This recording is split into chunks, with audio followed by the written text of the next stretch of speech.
दाग कब होता है इसको समझिए आप।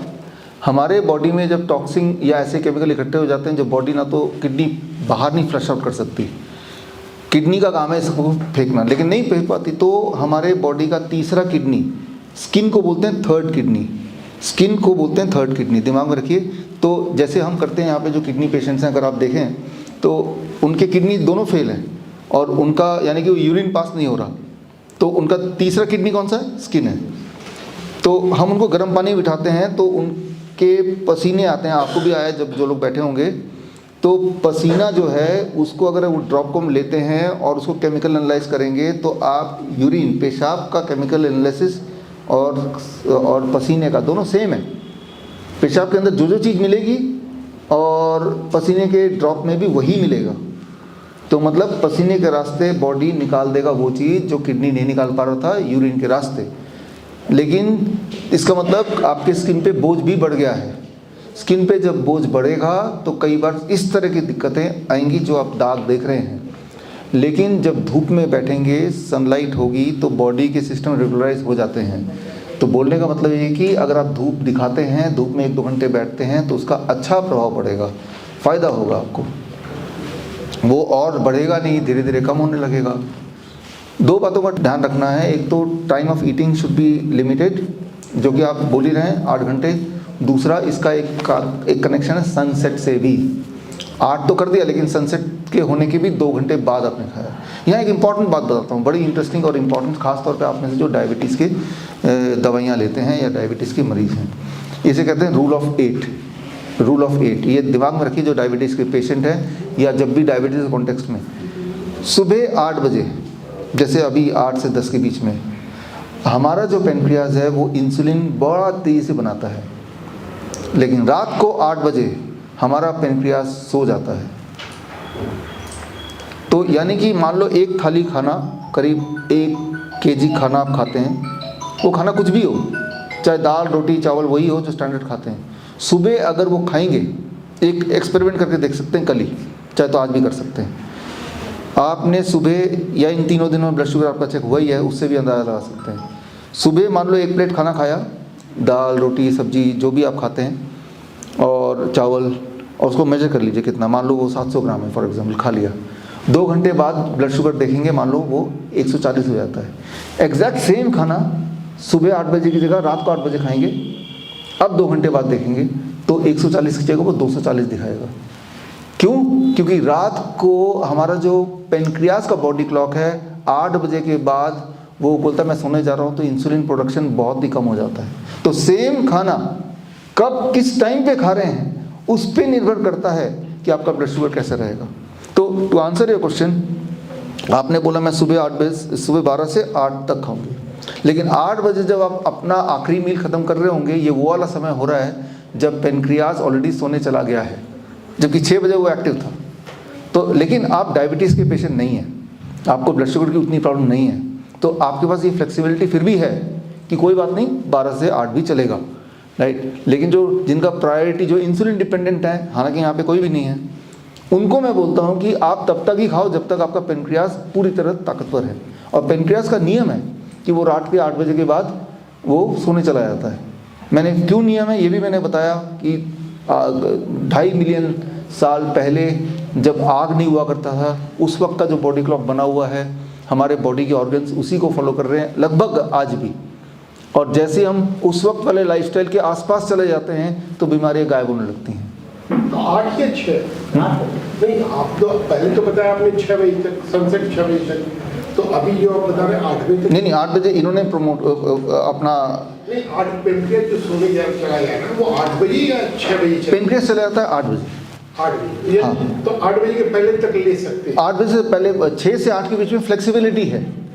अब ये कि 8 बजे अगर खा लिया, अब खाना भी तो डाइजेस्ट होने में 2 घंटे लगेंगे, पेनक्रियाज को 10 बजे सोना पड़ेगा। फिर 6 बजे जब खाया तो पेनक्रियाज जगा हुआ है और 8 बजे तक जगा हुआ है ना। पेनक्रियाज भी ऑल्सो टेक, तो ये इस बात को ध्यान रखना। तो 6 बजे ही परफेक्ट हो गया है ना, खास तौर पे जिनका ब्लड शुगर पे कंट्रोल नहीं है। लेकिन आपका ऐसा नहीं है तो आप 8 बजे कर लीजिए, बेशक 12 से 8 में खाओ, तब भी काम कर लेगा। क्योंकि यहाँ पे इम्पॉर्टेंट क्या है कि आप एक सोशल उसमें रहते हैं, सेटअप में रहते हैं। जहाँ आपके जॉब भी है, बाकी लोग भी हैं, तो कोई ऐसा रूटीन जो बाकियों के लाइफ में हिंड्रेंस करें वो भी नहीं फॉलो कर सकते, आपके लाइफ में हिंड्रेंस करें। इसीलिए फ्लेक्सिबिलिटी के बारे में भी हम डिस्कस कर रहे हैं कि अगर आप 8 घंटे को थोड़ा आगे शिफ्ट करते हैं, थोड़ा पीछे शिफ्ट करते हैं, तो भी वो काम करेगा। एक मेरे को प्रॉब्लम हो रहा है, मेरे को गले में ना ऐसे कई बार होता है, जैसे मैं लेटती हूँ तो लगता है गले में नज़ला है, तो मैं उसको खींचती हूँ करके, तो भी मेरे मुंह में नहीं आता, गले में ही रुकता है। ये मेरे को साल में 2-3 बार प्रॉब्लम हो जाती है ऐसे। अभी क्या है कि आपकी क्लिनजिंग एक्टिविटी चल रही है, जो जो चीज़ हमने बताया ये सारा मैं उम्मीद कर रहा हूँ आप इफ़ नॉट 100% 80-70% तो करेंगे। जब ये करेंगे, ये सारी प्रॉब्लम्स आपने लिखी भी हैं, खुद भी लिख लीजिए। 1 महीने बाद देखिए या 20-25 दिन बाद देखिए कि वो सारे कितने कितने कम हुए। जिस तरह से अभी अगर मैं आपकी बात करता हूँ, आज तीसरा ही दिन है, तो नी पेन में आप बता रहे हैं कि पहले से थोड़ा फर्क पड़ा। मेरे को वैसे नहीं है, सीढ़ियाँ चढ़ती हूँ तो मेरे को थोड़ा पेन होता है, हाँ, अदरवाइज कुछ नहीं है। अदरवाइज नहीं, जब तो नी को यूज जैसे भी बैठे हैं यूज़ नहीं करेंगे तो पेन जाहिर सी बात नहीं होगा।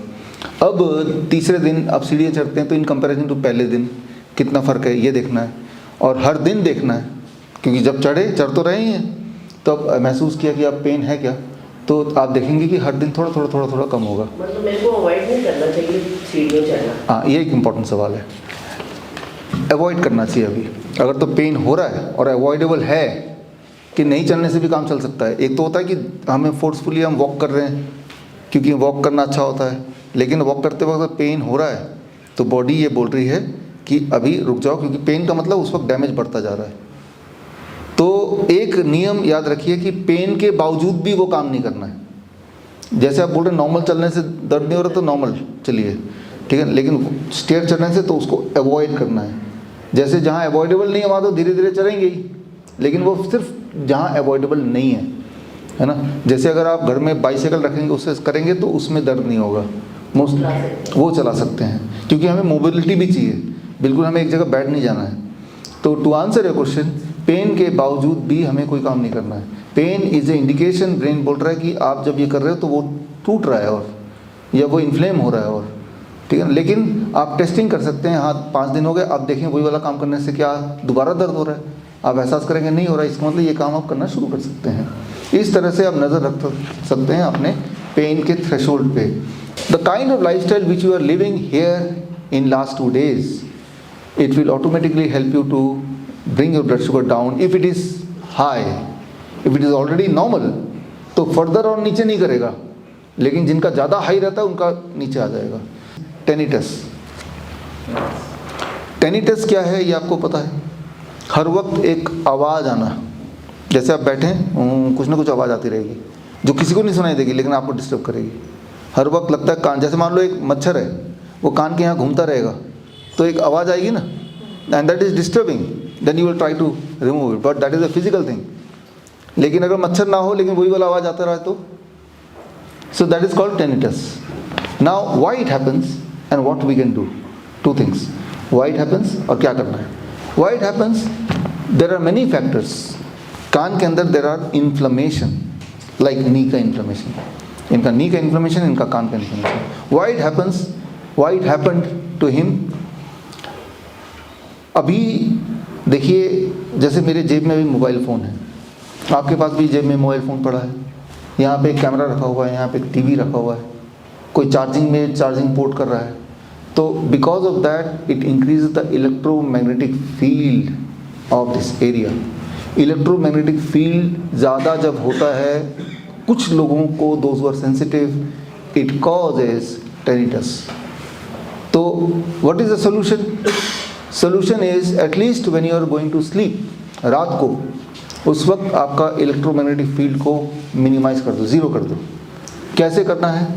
एक तो 0 वोल्ट बेडशीट है ही, राइट, वो आपकी वोल्टेज को ज़ीरो कर देगी, लेकिन जो इलेक्ट्रोमैग्नेटिक फील्ड है it is still there.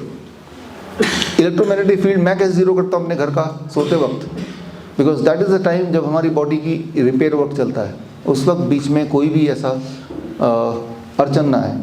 How to reduce the electromagnetic field specially when you want to sleep? Bedroom में आप देखिए यहाँ पे ये टीवी है, टीवी को अगर मैं ऑफ भी कर देता हूँ, ऑफ कर दिया, लेकिन ये तार अब भी लगा हुआ है ना, तार में करंट है, अभी करंट है, करंट तो अभी भी है, ठीक है ना। तो अब इसके ऑफ होने के बाद भी the electromagnetic field is there. मैं इसको निकाल भी दूंगा, ठीक है ना, तार ऐसे करके निकाल दिया, electromagnetic field is now zero for this instrument. तो जितने भी घर के इंस्ट्रूमेंट्स हैं उस कमरे के, उसको आपने निकाल दिया। कुछ लोगों की आदत होती है कि मोबाइल को चार्ज पे रख के अपने सिर के पास रख के आप सो जाते हैं, सुबह तक मोबाइल चार्ज हो जाता है। सुबह तक मोबाइल तो चार्ज हो जाएगा लेकिन आपकी बॉडी की एनर्जी डिस्चार्ज हो जाएगी। तो आपको उस कमरे में मोबाइल ना तो रखना है ना ही उसको चार्ज करना है, बाहर किसी और कमरे में चार्ज पे लगाइए, राइट। जैसे इस वक्त मेरे जेब में मोबाइल है, तो अगर या तो आप मोबाइल को दूर रखें और you keep it in flight mode में रहेगा या स्विच ऑफ रहेगा तो इलेक्ट्रोमैग्नेटिक फील्ड नहीं होगा। तो ये छोटे छोटे बदलाव है, but since it is invisible we don't pay attention to it and we don't think that it can cause any damage, right. So since it is invisible, अब देखिए पहले तो था 2G 3G या 5G आ गया, it is too damaging, it is too cancerous, right. 5G से लोगों की डेथ भी हो सकती है, होती भी है, right. अब क्या है कि जो 5G रेडिएशंस हैं, इस रेडिएशन से आपको ये पता है कि हम सब अर्थ से कनेक्टेड हैं। माइग्रेटरी बर्ड्स, ऐसे चिड़िया जो मौसम के हिसाब से एक जगह से हज़ारों किलोमीटर दूर दूसरी जगह जाते हैं फिर वापस आते हैं, है ना। How they are connected, and उनके पास जीपीएस सिस्टम क्या है, जैसे हमारे पास गूगल मैप है, उनका GPS system is they are directly connected to the earth through the magnetism of the earth. तो उनको अर्थ से डायरेक्शन मिलता रहता है किस दिशा में जाना है।